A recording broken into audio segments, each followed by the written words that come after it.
জটিল ও দুরারোগ্য ব্যাধিতে আক্রান্ত ৮ বছরের আফজালের খোঁজ নিতে বিজেপির সংখ্যালঘু মোর্চার প্রতিনিধি দল। জটিল ও দুরারোগ্য ব্যাধিতে আক্রান্ত ৮ বছরের আফজাল হোসেনের খোঁজ খবর নিতে তার বাড়িতে উপস্থিত হয় ভারতীয় জনতা পার্টির সংখ্যালঘু মোর্চার এক প্রতিনিধি দল।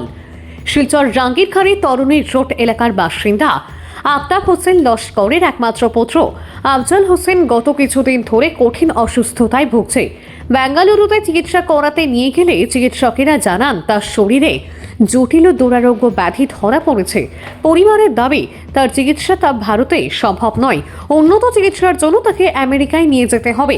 চিকিৎসার সম্ভাব্য ব্যয় প্রায় 17 কোটি টাকা, যা বহন করা মধ্যবিত্ত পরিবারের পক্ষে অসম্ভব।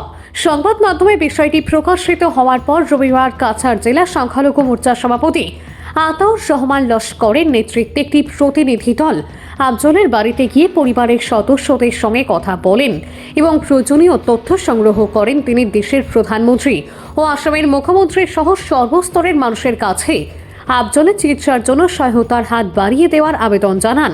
প্রতিনিধি দলে উপস্থিত ছিলেন মেজাজুর রহমান লস্কর মুন্না, রফিক উদ্দিন লস্কর মঞ্জু, আব্দুল রহমান বড় ভূঁইয়া, আজিজুর রহমান মাজার ভূঁইয়া, মরম আলী মাজার ভূঁইয়া, একলাস উদ্দিন বড় ভূঁইয়া, ফখরুল ইসলাম বড় ভূঁইয়া এবং ময়না মিয়া লস্কর প্রমুখ। আমি বাঁচতে চাই, সবাই আমার হেল্প করেন।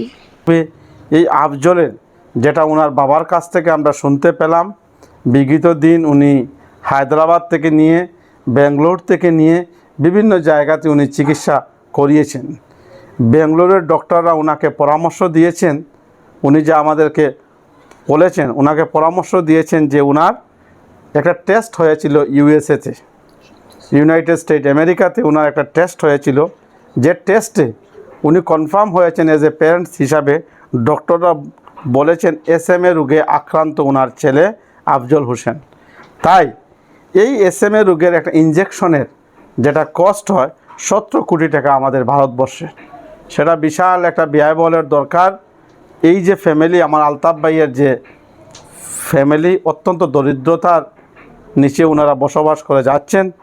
তাই আমরা আপামর সর্বশ্রেণীর জনসাধারণের প্রতি আমাদের বিনম্র ভাষায় আহ্বান থাকব, আমরা নিম্নলিখিত স্ক্যানার থাকব এবং এই আফজল শিশু একটা অবুঝ শিশুর ফটোও থাকবে।